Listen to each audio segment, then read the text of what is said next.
പറഞ്ഞതെന്നറിയാമോ? എല്ലായിടത്തും ദൈവമുണ്ട്, പക്ഷെ എല്ലായിടവും ദൈവിക അല്ല. എന്തുകൊണ്ട് ദൈവം ചില സ്ഥലങ്ങൾ തിരഞ്ഞെടുത്തു എന്ന് പറഞ്ഞാൽ, ചില സ്ഥലങ്ങളിൽ ഒരു ദൈവിക അന്തരീക്ഷം സ്ഥാപിക്കപ്പെടാനുള്ള സാഹചര്യങ്ങളുണ്ട്.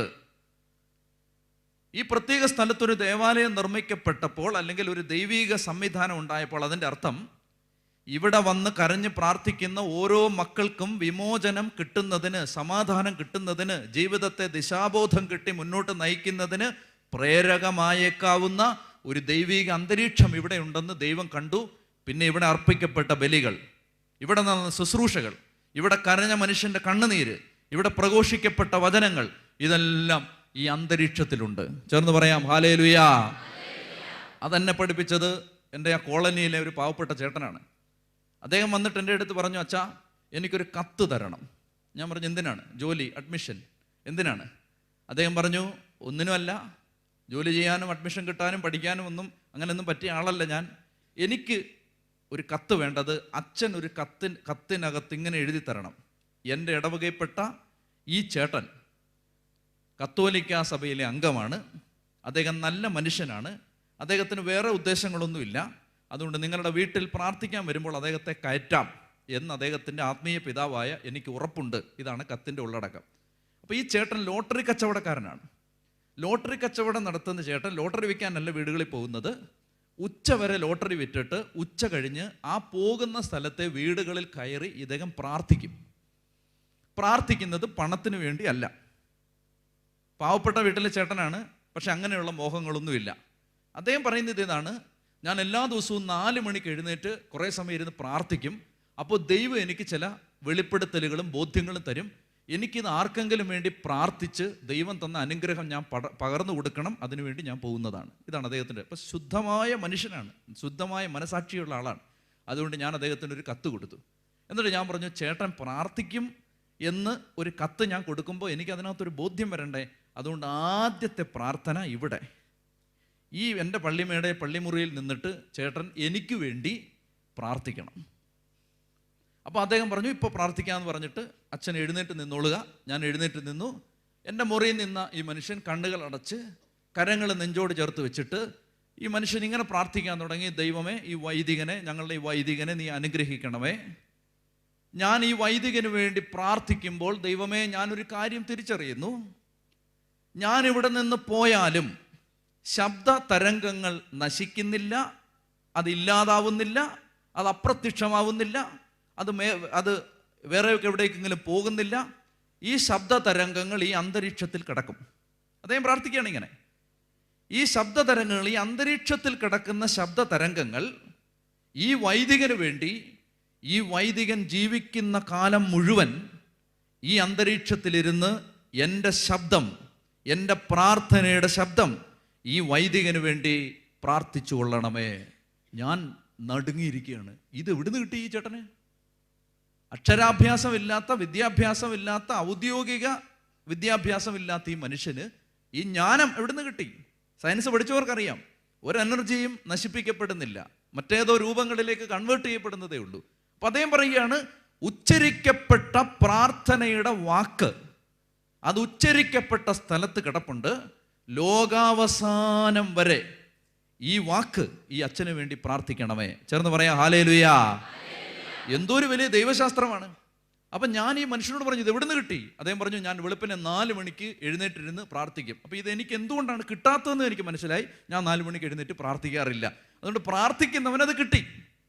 അപ്പോൾ ഈ മനുഷ്യൻ എന്നോട് പറയുകയാണ്, അച്ഛാ എനിക്ക് ഇങ്ങനെയുള്ള ബോധ്യങ്ങൾ ദൈവം തോന്നുന്നു. അപ്പോൾ ഞാൻ പറഞ്ഞു, ഏത് വീട്ടിൽ പോയി പ്രാർത്ഥിച്ചോ എനിക്ക് ഉറപ്പായി. അപ്പോൾ ഒരു കാര്യം നിങ്ങൾ ഓർക്കണം, പ്രാർത്ഥിച്ച വാക്ക് അന്തരീക്ഷത്തിൽ കിടപ്പുണ്ട്.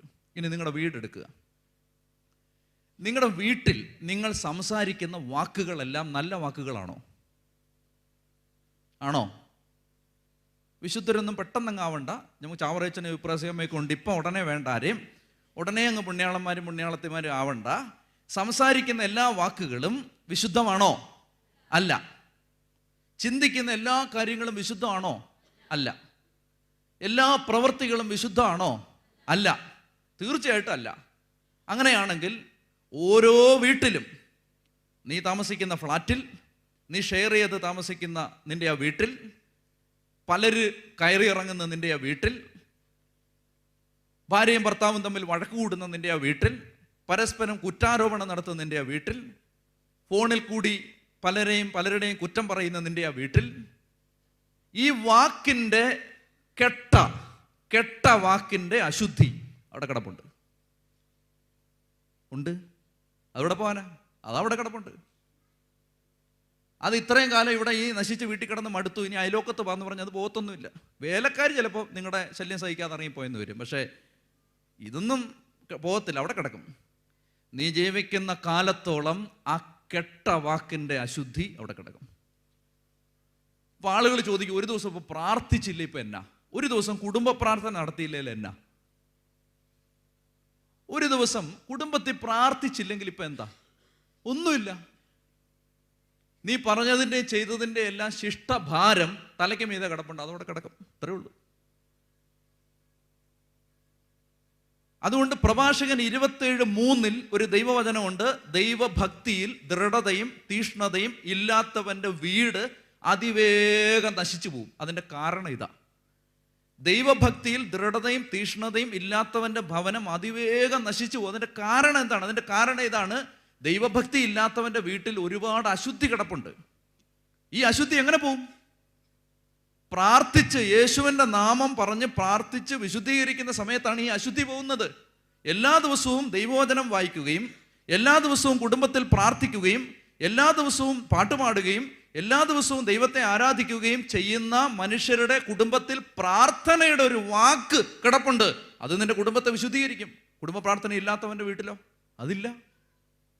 അവിടെ എന്നും വഴക്കും ബഹളവും ശല്യവും അക്രമവും അഴിമതിയും എല്ലാം ഉണ്ടാവുന്നതിൻ്റെ കാര്യം എന്താണ്? കാര്യം ഇത്രയേ ഉള്ളൂ. അവിടെ ഒരു ദൈവികത ഉണ്ടാവാനുള്ള വഴി നീ അടച്ചു കളഞ്ഞിരിക്കുകയാണ്. സീരിയൽ കണ്ട് എല്ലാ സീരിയലിൻ്റെയും ഒടുവിൽ കരഞ്ഞ് അല്ലെങ്കിൽ അത് കഴിഞ്ഞിട്ട് പിന്നെ ഇപ്പോൾ ഈ ഫേസ്ബുക്കും വാട്സാപ്പും ഒക്കെ ഉള്ളതുകൊണ്ട് അങ്ങനെയുള്ള ആപ്പുകളെല്ലാം ഇഷ്ടം പോലെ ഇപ്പോൾ കുടുംബത്തിൽ കയറിയിരിക്കുന്നത് കൊണ്ട് അതെല്ലാം ചെയ്ത് ഒരുപാട് കെട്ട അശുദ്ധി ഇതിനകത്ത് കിടപ്പുണ്ട്. അത് മാറാനുള്ളൊരു വഴി കുടുംബങ്ങൾ നോക്കുന്നേ ഇല്ല.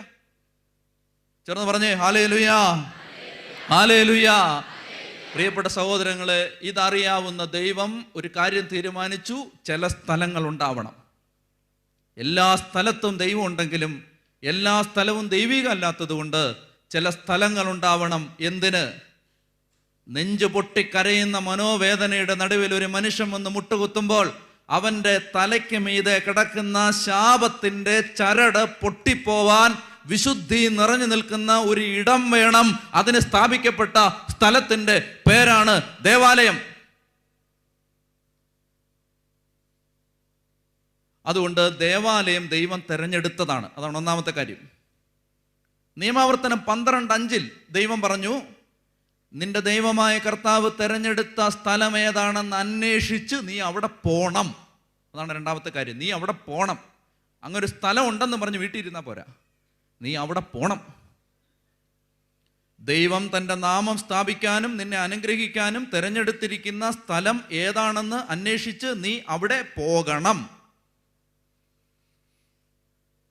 ചേർന്ന് പറഞ്ഞേ ഹല്ലേലൂയ, ചെത്തി പറഞ്ഞേ ഹല്ലേലൂയ. പ്രിയപ്പെട്ട സഹോദരങ്ങളെ, ഇനി വളരെ പ്രധാനപ്പെട്ട 1-2 കാര്യങ്ങൾ പറയുകയാണ്. അപ്പോൾ ദേവാലയം നമ്മൾ കണ്ടുപിടിച്ച് പള്ളിയിൽ പോകണം. അതുകൊണ്ടാണ് നിങ്ങൾക്ക് ഒരു കാര്യം വളരെ വ്യക്തമായിട്ടറിയാം. കരിസ്മാറ്റിക് നവീകരണം കേരളത്തിൽ വന്നിട്ട് 1980-കളിലൊക്കെയാണ് അത് തുടങ്ങുന്നത് സജീവമായി. ഇപ്പോൾ വളരെ ചുരുക്കം വർഷങ്ങളേ ആയിട്ടുള്ളൂ, 10-30 കൊല്ലം. നിങ്ങളാരും ചിന്തിക്കരുത് കരിസ്മാറ്റിക് നവീകരണം വന്നതുകൊണ്ടാണ് കേരളത്തിലെയും മലയാളികളുടെയും പിന്നെ അതുപോലെ ഭാരതത്തിലെയും ഒക്കെ കുടുംബങ്ങൾ നിലനിന്നതെന്ന് നിങ്ങൾ വിചാരിക്കരുത്. ഞാൻ കരിസ്മാറ്റിക്കിനെതിരല്ല, ഞാൻ അങ്ങനെയൊക്കെ അതിനോട് ചേർന്ന് നടക്കുന്ന ഒരാളാണ്.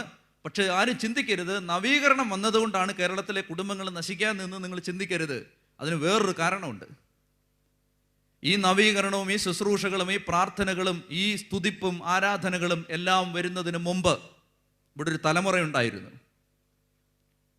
അവർക്ക് കൊള്ളാവുന്ന ഒരൊറ്റ ജോഡി വസ്ത്രമേ ഉണ്ടായിരുന്നുള്ളൂ. അവരത് ഞായറാഴ്ചകൾക്ക് വേണ്ടി കരുതി വെച്ചു. കൊള്ളാവുന്ന ഒരൊറ്റ ജോഡി വസ്ത്രം.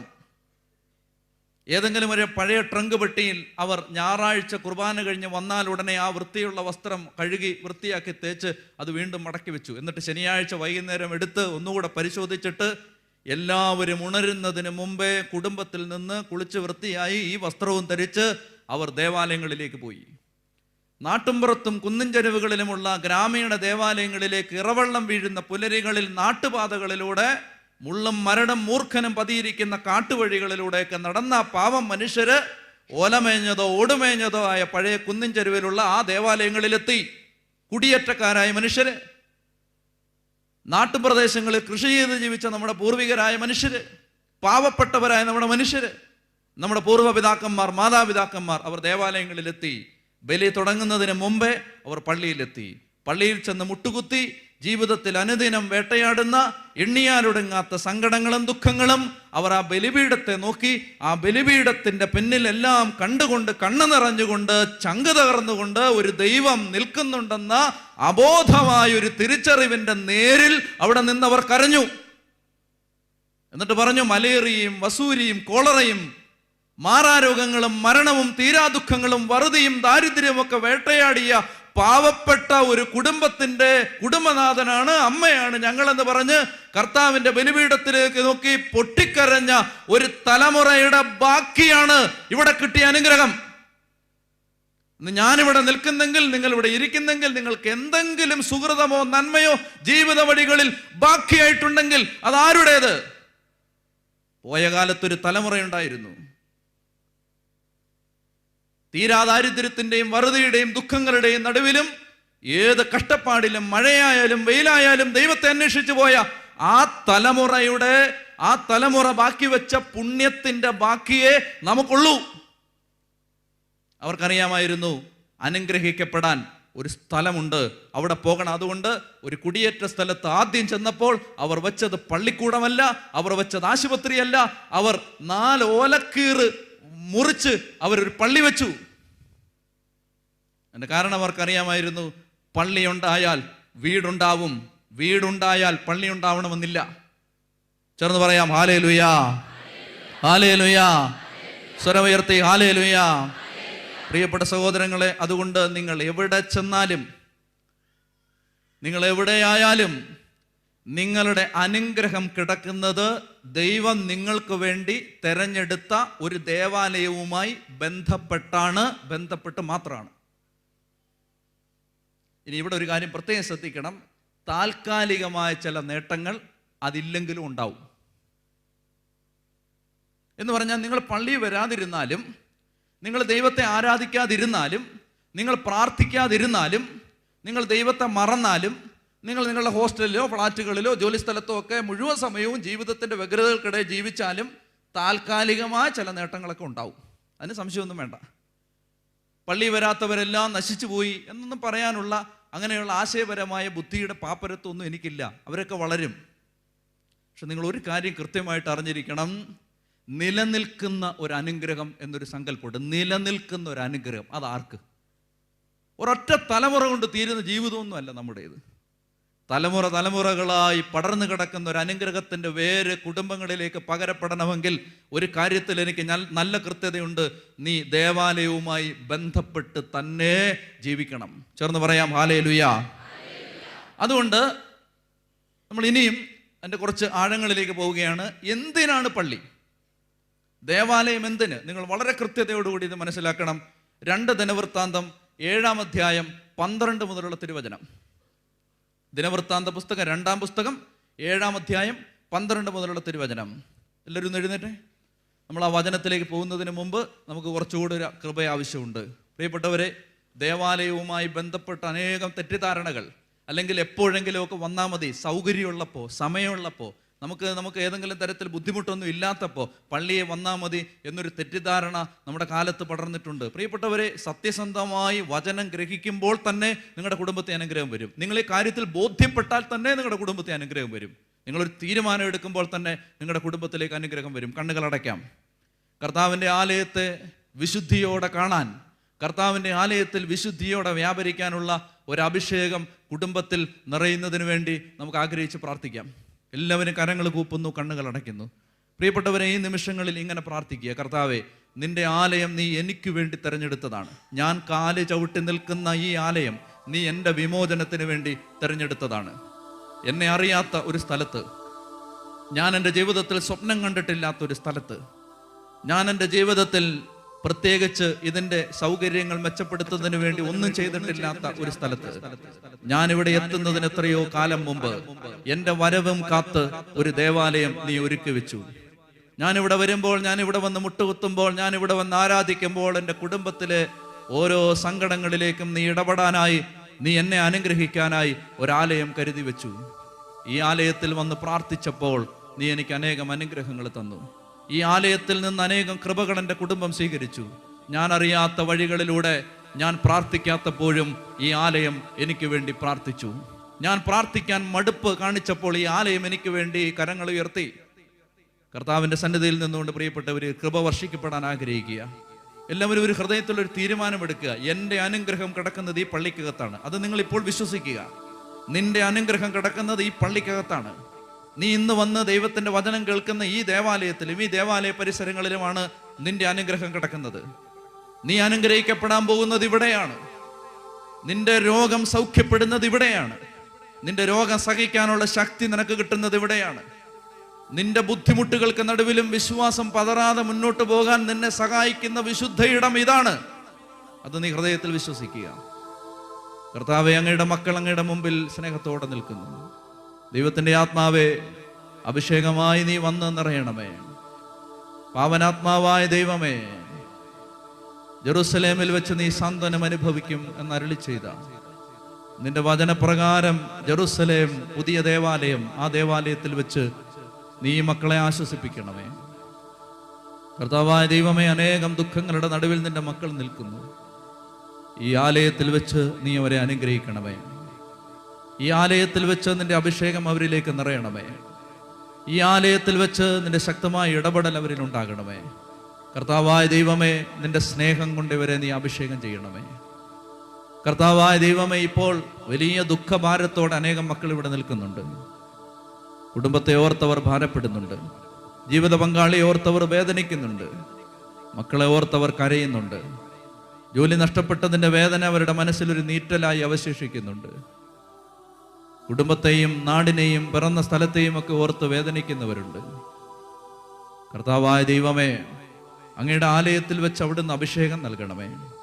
അങ്ങയുടെ ആലയത്തിൽ വെച്ച് അവിടുന്ന് അവരെ സഹായിക്കണമേ. പ്രിയപ്പെട്ടവരെ, കർത്താവിൻ്റെ സന്നിധിയിൽ ഏറ്റവും ഏകാഗ്രതയോടെ നാം പ്രാർത്ഥിക്കുകയാണ്. ദൈവമായ കർത്താവേ, ഈ ആലയത്തിൽ വെച്ച് നീ ഞങ്ങളെ അഭിഷേകം ചെയ്യണമേ. എല്ലാ മക്കളും പ്രാർത്ഥിക്കുന്നു. കണ്ണുകളടച്ച് പ്രാർത്ഥിക്കുന്നു. ഏകാഗ്രമായി പ്രാർത്ഥിക്കുന്നു. പ്രിയപ്പെട്ടവരെ, നീ ചവിട്ടി നിൽക്കുന്ന ഈ മണ്ണിൽ ആയിരക്കണക്കിന് പരിശുദ്ധ ബലികൾ അർപ്പിക്കപ്പെട്ടിട്ടുണ്ട്. അനേകം ജപമാലകൾ സമർപ്പിക്കപ്പെട്ടിട്ടുണ്ട്. നീ ചവിട്ടി നിൽക്കുന്ന ഈ മണ്ണിൽ പുരോഹിതർ ചങ്കുരുകി ബലിയർപ്പിച്ചിട്ടുണ്ട്. ഇവിടെ വചനം പ്രഘോഷിക്കപ്പെട്ടിട്ടുണ്ട്. ഈ അന്തരീക്ഷത്തിൽ അനേകരുടെ നിലവിളികൾ കിടപ്പുണ്ട്. ഈ മണ്ണിൽ ഒത്തിരി മക്കളുടെ കണ്ണുനീര് കിടപ്പുണ്ട്. വിശുദ്ധമായൊരു മണ്ണിലാണ് നീ കാല് ചവിട്ടി നിൽക്കുന്നത്. നിന്നെ അനുഗ്രഹിക്കാൻ ദൈവം കൂട്ടിക്കൊണ്ടുവന്ന ഒരിടം, ആ ഇടത്താണ് നീ ഇപ്പോൾ ആയിരിക്കുന്നത്. പ്രിയപ്പെട്ടവരെ, നീ ഹൃദയത്തിൽ ആഴമായി ഒരു കാര്യം വിശ്വസിക്കുക. നിന്റെ ജീവിതത്തെ തകർത്ത് കളയുന്ന, നിന്നെ പുറകോട്ട് വലിക്കുന്ന, നിന്നെ രക്ഷപ്പെടാൻ അനുവദിക്കാത്ത, നിന്റെ ജീവിതത്തെ അസ്വസ്ഥതപ്പെടുത്തുന്ന ഏതെങ്കിലും ഒരു ശക്തി നിനക്കൊരു തകർച്ചയ്ക്ക് കാരണമാകുന്നു എന്ന് നീ ചിന്തിക്കുന്നെങ്കിൽ, നീ ഹൃദയത്തിൽ വിശ്വസിച്ച് ഇപ്പോൾ പ്രാർത്ഥിക്കുക. നീ ചവിട്ടി നിൽക്കുന്ന മണ്ണ് അടിമത്തത്തിൻ്റെ ചങ്ങലകൾ പൊട്ടുന്ന മണ്ണാണ്. നീ ചവിട്ടി നിൽക്കുന്ന മണ്ണ് ശാപത്തിൻ്റെ ചരടുകൾ പൊട്ടിത്തകരുന്ന മണ്ണാണ്. നീ ചവിട്ടി നിൽക്കുന്ന മണ്ണ് രോഗത്തിൻ്റെ തകർച്ചകൾ വിട്ടുമാറുന്ന മണ്ണാണ്. നീ ചവിട്ടി നിൽക്കുന്ന മണ്ണ് കൃപയും അഭിഷേകവും സമാധാനവും ഒഴുകുന്ന മണ്ണാണ്. നീ ചവിട്ടി നിൽക്കുന്ന മണ്ണ് നിന്റെ കണ്ണുനീരൊപ്പുന്ന മണ്ണാണ്. ഈ അന്തരീക്ഷം ദൈവകൃപയുടെ അന്തരീക്ഷമാണ്. ഈ അന്തരീക്ഷം പരിശുദ്ധമായ അന്തരീക്ഷമാണ്. ഈ അന്തരീക്ഷം ബലിയും പ്രാർത്ഥനകളും ആരാധനകളും നിറഞ്ഞു നിൽക്കുന്ന അന്തരീക്ഷമാണ്. ഇവിടെയാണ് നിന്റെ വിടുതൽ, ഇവിടെയാണ് നിന്റെ വിമോചനം, ഇവിടെയാണ് നിന്റെ ദൈവിക കൃപയും നിന്റെ ജീവിതത്തിൻ്റെ സമാധാനവും നീ സ്വീകരിക്കേണ്ടത്. ആഗ്രഹത്തോടെ എല്ലാ മക്കളും ഹൃദയത്തിൽ അത് വിശ്വസിച്ച് പ്രാർത്ഥിക്കുക. ഓരോ തടസ്സങ്ങളിൽ കഴിയുന്ന മക്കൾ പ്രാർത്ഥിക്കുക. ഈ സ്ഥലം കർത്താവ് ഇടപെട്ട സ്ഥലമാണ്. ഈ സ്ഥലം ദൈവം സ്വപ്നം കണ്ട സ്ഥലമാണ്. ഈ സ്ഥലം നിന്റെ വിമോചനത്തിന് വേണ്ടി ദൈവം കൂട്ടിച്ചേർത്ത സ്ഥലമാണ്. ദൈവം തെരഞ്ഞെടുത്ത സ്ഥലം. ഇവിടെ ചവിട്ടുമ്പോൾ നിനക്ക് വിമോചനം കിട്ടും. നീ അത് വിശ്വസിക്കണം. നീ ഹൃദയത്തിൽ അത് അറിയണം. നീ ഹൃദയത്തിൽ അത് ഏറ്റെടുക്കണം. നിന്റെ കണ്ണുനീരൊപ്പാൻ ദൈവം അനാദി മുമ്പേ തെരഞ്ഞെടുത്ത ദൈവത്തിന്റെ സ്ഥലം. ഓ സ്നേഹപിതാവേ, ഓ സ്നേഹപിതാവേ, ഓ സ്നേഹപിതാവേ, ഓ സ്നേഹപിതാവേ, നിന്റെ മക്കളിതാ നിലവിളിക്കുന്ന കർത്താവേ, നിന്റെ മക്കളിതാ നിലവിളിക്കുന്ന കർത്താവേ. ഭൂമിയിൽ കാൽവരിയുടെ നെറുകയിൽ ഒരു കുരിശ് ഉയർത്തപ്പെട്ട് ആ കുരിശിന്റെ സാദൃശ്യത്തിൽ കോടാനുകോടി ബലിപീഠങ്ങൾ സ്ഥാപിക്കപ്പെട്ട് അവിടെ പുത്രന്റെ ശരീര രക്തങ്ങൾ അർപ്പിക്കപ്പെട്ട് മാനവരാശിയുടെ വിമോചനത്തിന് വേണ്ടി ഓരോ പുലരിയിലും അന്തിയിലും ബലിയർപ്പിക്കപ്പെടുന്ന ബലിപീഠങ്ങളെ സാക്ഷി നിർത്തി പ്രാർത്ഥിക്കുന്നു. ബലിപീഠങ്ങളിൽ നിന്ന് ശക്തി ഇറങ്ങണമേ എന്ന് പ്രാർത്ഥിക്കുന്നു. പൈശാചിക ശക്തികളുടെ സകല സ്വാധീനങ്ങളും വിട്ടുപോകുന്ന ദൈവിക ശക്തി ഇറങ്ങട്ടെ എന്ന് പ്രാർത്ഥിക്കുന്നു. കർത്താവായ ദൈവമേ, തിരുസഭയോട് ചേർന്ന്, ഫ്രാൻസിസ് മാർപ്പാപ്പയോട് ചേർന്ന്, 5000 മെത്രാന്മാരോട് ചേർന്ന്, 5 ലക്ഷം വൈദികരോട് ചേർന്ന്, ഈ ഇടവകയിലെ വൈദിക സഹോദരങ്ങളോട് ചേർന്ന്, ബലിപീഠത്തിൽ അർപ്പിക്കപ്പെട്ട പരിശുദ്ധ കുർബാനകളോട് ചേർന്ന്, നീ ബന്ധിക്കുന്നതെല്ലാം ബന്ധിക്കപ്പെടും, നീ അഴിക്കുന്നതെല്ലാം അഴിക്കപ്പെടുമെന്ന് തിരുസഭയിലെ പൗരോഹിത്യത്തിന് നീ ദാനമായി നൽകിയ അധികാരത്തിൽ ഈ ദൈവമക്കളെ പുറകോട്ട് വലിക്കുന്ന ഓരോ നാരകീയ സാന്നിധ്യങ്ങളെയും, തിന്മയുടെ ബന്ധനങ്ങളെയും, പൈശാചിക പീഡകളെയും, ദുഷ്ടാരൂപികളെയും യേശുവിന്റെ നാമത്തിൽ ശാസിച്ച്, ബന്ധിച്ച്, ബഹിഷ്കരിച്ച്, ആട്ടിപ്പായിച്ച് പ്രാർത്ഥിക്കുന്നു. ദൈവശക്തി വ്യാപരിക്കട്ടെ. ഹല്ലേലൂയ, ഹല്ലേലൂയ, ഹല്ലേലൂയ, ഹല്ലേലൂയ, ഹല്ലേലൂയ, ഹല്ലേലൂയ. ഇരിക്കാം. പ്രിയപ്പെട്ടവരെ, ദിനവൃത്താന്ത പുസ്തകം 2 ദിനവൃത്താന്തം 7-ാം അധ്യായം 12-ാം തിരുവചനത്തിൽ കർത്താവ് പറയുകയാണ്, ഞാൻ തെരഞ്ഞെടുത്ത സ്ഥലം. ആ തെരഞ്ഞെടുത്ത സ്ഥലത്ത് ദൈവം എന്തിനത് തെരഞ്ഞെടുത്തു? എനിക്ക് ബലിയർപ്പിക്കാനുള്ള ആലയമായി ഞാൻ ആ സ്ഥലം തെരഞ്ഞെടുത്തു. അതാണ് 3-ാമത്തെ കാര്യം. ദൈവത്തിന് ബലിയർപ്പിക്കാനുള്ള ആലയമായി ദൈവം അത് തിരഞ്ഞെടുത്തു. ഇത് വളരെ ആഴമായിട്ട് മനസ്സിലാക്കണം. ഈ ഒരൊറ്റ കാര്യത്തിലാണ് ഇന്നും നാളെയും മുഴുവൻ സമയവും നമ്മൾ മുന്നോട്ട് പോകാൻ പോകുന്നത്. പ്രിയപ്പെട്ടവരെ, ഈ ദിവസങ്ങളിൽ, പ്രത്യേകിച്ച് ഇന്ന് ഈ നിമിഷം ആരംഭിക്കുന്ന ഒരു ശുശ്രൂഷ, നാളെ വൈകുന്നേരം നമ്മൾ ഇത് അവസാനിപ്പിക്കുന്നത് വരെ ഈ ഒരൊറ്റ കാര്യത്തിലാണ്. ദൈവം ഈ ജീവിത വഴിയിൽ എനിക്ക് തന്ന ഏറ്റവും ശക്തമായ ചില ബോധ്യങ്ങൾ പങ്കുവെക്കുന്ന സന്ദർഭങ്ങളാണിത്. പ്രിയപ്പെട്ടവരെ, ഇവിടെയാണ് ശരിക്കും നമ്മുടെ വിമോചനം ആരംഭിക്കുന്നത്. കർത്താവ് പറയുകയാണ്, എനിക്ക് ബലിയർപ്പിക്കാനുള്ള സ്ഥലം. അപ്പൊ ഈ ദേവാലയം ദൈവം നമ്മോട് പറയുന്നത് ദൈവത്തിന് ബലിയർപ്പിക്കാനുള്ള സ്ഥലമായി തിരഞ്ഞെടുത്തിരിക്കുന്നു. ഇനി ഈ ബലി അർപ്പിക്കപ്പെടേണ്ടത് എന്തിനു വേണ്ടി എന്ന് ദൈവം പറയുകയാണ്. 3 കാര്യങ്ങൾ നിങ്ങൾ ശ്രദ്ധിക്കണം. 3 കാര്യങ്ങൾ. 1, തുടർന്ന് ദൈവം പറയുകയാണ്, ഞാൻ ആ വചനമാണ് പറയുന്നത്, 2 ദിനവൃത്താന്തം 7:12 ആ വചനമാണ് വിശദീകരിക്കുന്നത്. വളരെ ശ്രദ്ധിച്ച് കേൾക്കുക. 3 കാര്യങ്ങൾ. 1, മഴ തരാതെ ആകാശം അടയ്ക്കുകയോ. 1. 2, ദേശത്തെ കൃഷി നശിപ്പിക്കാൻ വെട്ടുക്കിളികളെ അയക്കുകയോ. 3, ജനത്തിനിടയിലേക്ക് മഹാമാരികളെ അയക്കുകയോ ചെയ്യുമ്പോൾ. നിങ്ങൾ നോക്കിക്കേ, ഈ 3 കാര്യവും നമുക്ക് ബന്ധമില്ല. മഴ തരാതെ ആകാശം അടയ്ക്കുക ഒരു സാഹചര്യത്തെക്കുറിച്ചും നമ്മൾ കേട്ടിട്ടില്ല. മഴ പെയ്യാതിരിക്കുന്ന സന്ദർഭങ്ങളൊക്കെ ഉണ്ട്, എന്നാലും മഴ പിന്നെ കിട്ടുന്നുണ്ട്. അപ്പൊ ദൈവം പറയുകയാണ്, മഴ തരാതെ ആകാശം അടയ്ക്കുക. പ്രത്യേകിച്ച് മഴ തരാതെ ആകാശം അടയ്ക്കുന്ന സാഹചര്യം കൃഷിക്കാർക്കൊക്കെയാണ് ബാധകം. നമുക്ക് പ്രത്യേകിച്ച് അത് ബാധകമൊന്നുമില്ല, നിങ്ങൾക്ക് അത് ഒട്ടും ബാധകമല്ല. 2, കൃഷി നശിപ്പിക്കാൻ വേണ്ടി വെട്ടുക്കിളികളെ അയക്കുക. നിങ്ങൾ വെട്ടുക്കിളികളെ കണ്ടിട്ടുണ്ടോ?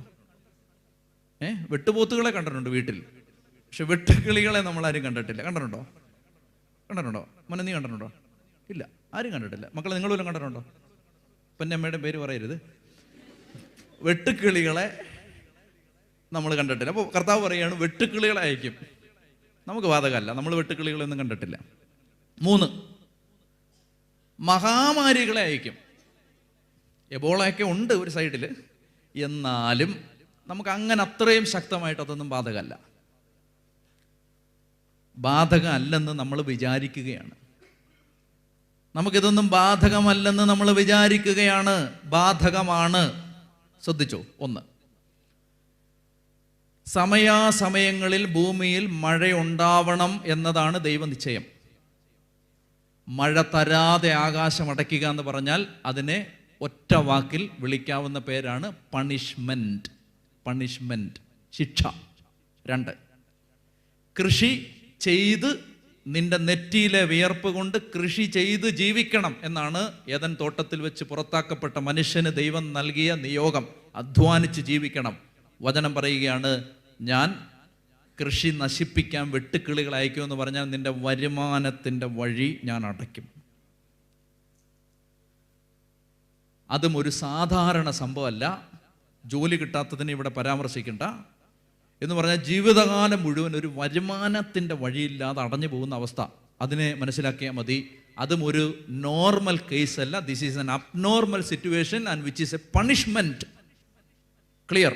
3, കർത്താവ് പറഞ്ഞത്, ഞാൻ നിന്നെ സുഖപ്പെടുത്തുന്ന കർത്താവാണ്. ഞാൻ നിനക്ക് ആരോഗ്യം തരും, നിന്റെ മുറിവുകൾ വെച്ച് കിട്ടും, ഞാൻ നിനക്ക് രോഗം തരുമെന്ന് കർത്താവിൻ്റെ പദ്ധതി അല്ല. പക്ഷെ ഇവിടെ പറഞ്ഞിരിക്കുകയാണ്, ഞാൻ മഹാമാരികളെ, ദേശം നശിപ്പിക്കാൻ വേണ്ടി മഹാമാരികളെ എന്ന് പറഞ്ഞാൽ മാറാ രോഗങ്ങളെ അയക്കും. അതും simply putting it is punishment. ശിക്ഷയുടെ 3 സാഹചര്യങ്ങൾ പറയാം. ഇനി വളരെ വളരെ ശ്രദ്ധിച്ച് കേൾക്കണം. നമുക്ക് ബാധകമാണോ? ഞാൻ ചോദിക്കുന്ന ചോദ്യത്തിന് നിങ്ങൾ കൃത്യമായ ഉത്തരം പറയണം. നമ്മുടെ ജീവിതത്തിൽ നമ്മൾ അനുഭവിക്കുന്ന 100% സഹനങ്ങളും ദൈവം അനുവദിച്ചത് ആണോ? നമ്മുടെ ജീവിതത്തിൽ നമ്മൾ അനുഭവിക്കുന്ന 100% ദുഃഖങ്ങളും ദൈവം തന്നതാണോ? ആണോ? അല്ല. അല്ല. ഒരു തർക്കവും വേണ്ട. അല്ല. പിന്നെ എവിടുന്ന് വന്നു? വളരെ ക്ലിയർ ആണ്. ഒത്തിരി വിശദീകരിക്കേണ്ട ആവശ്യമൊന്നുമില്ല. മനുഷ്യന്റെ അശ്രദ്ധ കൊണ്ടും അവിവേകം കൊണ്ടും അഹങ്കാരം കൊണ്ടും ഒക്കെ വന്ന സഹനങ്ങളാണ് കൂടുതലും.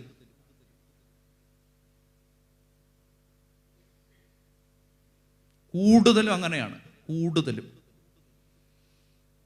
പ്രിയപ്പെട്ട സഹോദരങ്ങളെ, അങ്ങനെയാണെങ്കിൽ പിന്നെ പ്രാർത്ഥിക്കണ്ടല്ലോ.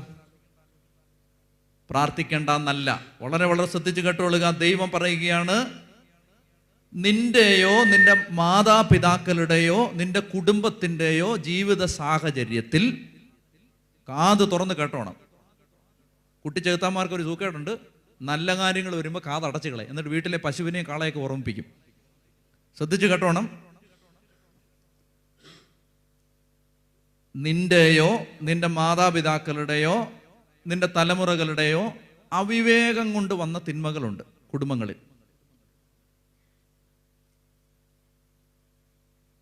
ഞാനൊരു ഉദാഹരണം വളരെ ലളിതമായിട്ട് പറയാം. അപ്പൻ നല്ല കുടിയനായിരുന്നു. മക്കളിൽ ഒരാൾ നല്ല കുടിയനാണ്. അയാളുടെ തലമുറയിൽ നല്ല കുടിയുണ്ട്. ഇത് ദൈവം തമ്പുരാൻ അയച്ച സഹനമാണെന്ന് പറയരുത്. ഇത് ദൈവം തമ്പുരാൻ അയച്ച സഹനമൊന്നുമല്ല. അത് ആ വഴിയിൽ വന്ന ഒരു അവിവേകം കൊണ്ട് വന്നതാണ്. ഇതുപോലെ പലതും. പ്രിയപ്പെട്ട സഹോദരങ്ങളെ, പാതി കേട്ടിട്ട് എഴുന്നേറ്റ് പോകരുത്. അങ്ങനെയുള്ളവർ എന്ത് ചെയ്യണം? ദൈവം തമ്പുരാൻ അറിയാം, ദൈവം അനുവദിച്ച സഹനമുണ്ട്. അനേകം മക്കളുടെ ജീവിത വേദന ദൈവം അനുവദിച്ച, ദൈവം അറിഞ്ഞു തന്ന, അവർ തെറ്റ് ചെയ്തിട്ട് തന്നല്ല. പക്ഷേ എന്നാൽ മറ്റനേകം പേരുടെ ജീവിതത്തിൽ, നമ്മളിൽ അനേകം പേരുടെ, ഭൂരിപക്ഷം പേരുടെ ജീവിതത്തിലും ശരിയായ രീതിയിൽ ദൈവകൽപ്പനകൾ അനുസരിക്കാതെ തലമുറകൾ ജീവിച്ചതിൻ്റെ ഫലമായി വന്ന അനേകം ശാപത്തിൻ്റെ കെട്ട് തലയ്ക്ക് മീതെ കിടപ്പുണ്ട്. ഈ ശാപം എന്നുള്ള വാക്കൊക്കെ ശ്രദ്ധിച്ചു വേണം ഉപയോഗിക്കാൻ. ജീവിതത്തിലെ എല്ലാ വേദനയും ശാപമൊന്നും അല്ല. ആവശ്യമില്ലാത്ത വ്യാഖ്യാനങ്ങളിലേക്കൊന്നും പോകരുത്. എന്നാൽ നിങ്ങൾ ഒരു കാര്യം മറക്കാനും പാടില്ല, എല്ലാവരുടെയും തലയ്ക്ക് മീതെ പോയ കാലത്തിൻ്റെ ചില ഭാരങ്ങൾ കിടപ്പുണ്ട്. I am inheriting it. You too inherit it. പോയ കാലത്തിൻ്റെ ചില ശിഷ്ടഭാരങ്ങൾ എല്ലാവരുടെയും തലയുടെ മുകളിലുണ്ട്.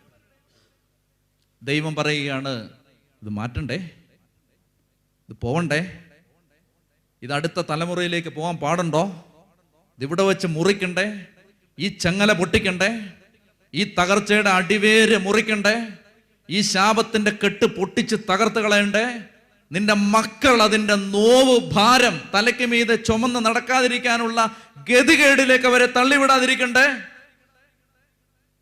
ഓരോ തലമുറയിലേക്കും ഈ തീരാ ദുഃഖങ്ങളുടെ വേദന, ഭാരം, ദുരിതം അടുത്ത തലമുറയിലേക്ക് പോവാതിരിക്കാൻ നീ ശ്രദ്ധിക്കണ്ടേ. കർത്താവ് പറയുകയാണ്, അപ്പോൾ ഈ സാഹചര്യങ്ങളൊക്കെ ഉള്ളപ്പോൾ എൻ്റെ നാമം പേറുന്ന എൻ്റെ ജനം, let them come to the church. ഹല്ലേലൂയാ, ഹല്ലേലൂയാ. ഈ പോയ കാലത്തിൻ്റെ ശിഷ്ടം തലയ്ക്ക് മീതെ കിടപ്പുണ്ട്, എല്ലാവരുടെയും തലയ്ക്ക് മീതെ. അവർ എന്ത് ചെയ്യണം? അവർ ദേവാലയത്തിലേക്ക് വരട്ടെ. ചേർന്ന് പറയാം, ഹല്ലേലൂയാ. നീ വീട്ടിലിരുന്നാൽ ഈ കെട്ടഴിയുമോ? നീ വീട്ടിൽ കിടന്നുറങ്ങിയാൽ ഇത് മാറുമോ? താൽക്കാലികമായിട്ട് നിനക്ക് മാസാമാസം കിട്ടുന്ന വരുമാനത്തിൽ ഒരു ചെറിയ ഉയർച്ച ഉണ്ടാകുന്നു എന്ന് നിനക്ക് തോന്നിയേക്കാം. ആ തോന്നൽ എത്ര കാലം നിലനിൽക്കും?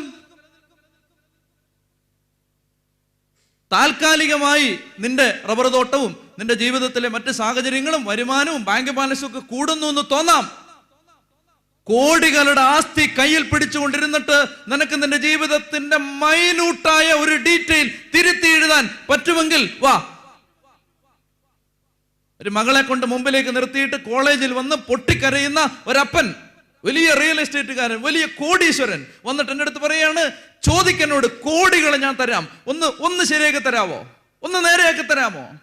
കോടികളല്ല, കോടാനുകോടി വെച്ച് നീട്ടി ഭൂതലത്തിന്റെ ഏത് കോണിൽ കൊണ്ടുപോയാലും ഇതിന്റെ തലവര നേരെയാവില്ലെന്ന് അറിയാവുന്നത് കൊണ്ട് ഞാൻ പറഞ്ഞു, നോ ചോയ്സ്. കാശ് കൊടുത്ത് നിങ്ങൾക്ക് ഇത് ശരിയാക്കാൻ പറ്റില്ല.